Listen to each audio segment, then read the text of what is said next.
Hello বন্ধুরা, সব কেমন আছো? আশা করি সবাই খুব খুব ভালো আছো। তো আমরাও খুব খুব ভালো আছি।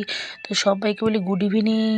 তো এই যে দেখো আমার মাম্মাম এখানে খেলা করছে, আর হ্যাঁ ছড়া বলছে, তোমরাও একটু শুনে নাও।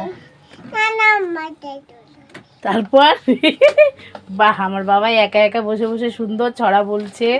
তো যখন ইচ্ছা করে তখনই বাবাই ছড়া বলে, তাই না? তো যাই হোক, মাম্মাম আগে ওইখানে ছড়া বলছিল, তোমরা তো একটুখানি শুনতেই পেলে। মাম্মামের যখন ইচ্ছা হয় তখনই এরকম একা একা বসে ছড়া বলে। তো যাই হোক, দেখলেই তো মাম্মামকে রেডি করে দিয়েছিলাম, আর এই দেখো আমিও রেডি হয়ে চলে এসেছি। কোথায় এসেছি বলো তো? আমাদের এইখানে মেলা হচ্ছে, তো অনেক বড় মেলা। তো এই মেলাটা হচ্ছে তোমার 7 থেকে 14 দিন মতো হয়। তো এবার হচ্ছে 10 দিন মতো হয়েছে। তো আমি তো কদিন আগে বাবার বাড়িতে ছিলাম, তোমরা তো দেখেছো। আর এই নাগরদোল্লাটা দেখো। তো মেলায় আসবো না সেটা হয় নাকি? তো ঠান্ডাও পড়েছে বেশ ভালোই। আর এই দেখো ব্যাগের দোকান, মানে এমন কিছু নেই যে মেলায় নেই। তো সব কিছু আছে।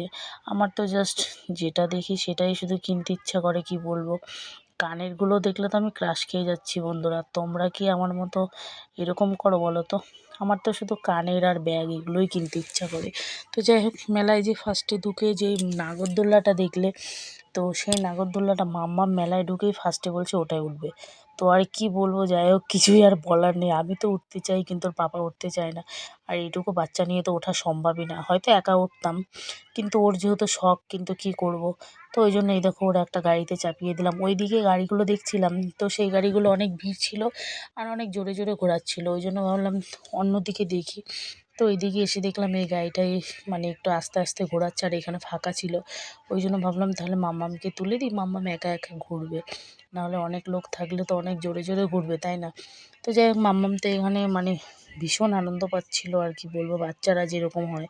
তো কিছুতেই নামতে চাইছিল না। যাই হোক, অনেক কষ্ট করে নামিয়েছি। তো তারপরে এই দেখো মেলার এখানে দাঁড়িয়ে আছি। তো দাঁড়িয়ে থাকবো মানে কি, এমন কিছু নেই যে দেখার কিছু নেই, তো সব কিছুই দেখার। তারপর ওর বাবা বললো যে এখানে একটু ঘুগনি খাবো, তুমি খাও। তো আমি তো ঘুগনি খাইনি, আমার ভালো লাগে না মেলায় ঘুগনিগুলো, মানে আলু ছোলে না, এই মানে বেশি একটা পছন্দ হয় না। তো ওর বাবা ঘুগনি ভালো খায়, আমিও ভালো খাই। আমি যে খারাপ খাই সেটা না, আমি সবই মোটামুটি ভালো খাই, বা সবই খারাপ খাই। তো এখান থেকে একটা মালা নিলাম, তারপরে এখানে পাপড়ি চাট খেলাম। আর ও হ্যাঁ, ওইখানে ওর বাবা ঘুগনি খেয়েছে, আমি খাইনি। তোর বাবা খাওয়ার শেষে বললো ঘুগনিটা নাকি খুব ভালো ছিল। তো তারপরে এই যে দেখো এখানে পাপড়ি চাট খাবো বলে বসে আছি। তো যাই বলো নাই বলো, পাপড়ি চাটটা বেশ ভালোই ছিল। বাবারে বাবা, কত দাম জিনিসের! আসলে কি করবে বলো, ওনাদের কাছ থেকেও তো মেলার লোকজন তো অনেক টাকাই নেয়, তো দাম না বাড়িয়ে উপায় নেই, তাই না? তো এখানে ভাপা পিঠের দোকান দেখলে, তো ভাপা পিঠে খেলাম। তারপরে এখানে ফুচকা খেলাম, মাম্মাম বলছে ফুচকা খাবে। তো তারপরে এই দেখো বুড়ির চুল বলছে। তো ওর পাপা এই দেখো 3টে কিনেছে 3 ভাই বোনের জন্য। তো এই যে বুড়ির চুল কিনে নিয়েছি, বাড়ি গিয়ে খাবে। আর হ্যাঁ, এইখানে হচ্ছে আমার ননদরা আবার ঘুগনি খাচ্ছিল। তো ওদের সাথে দেখা হয়ে গেছে মেলায় এসে।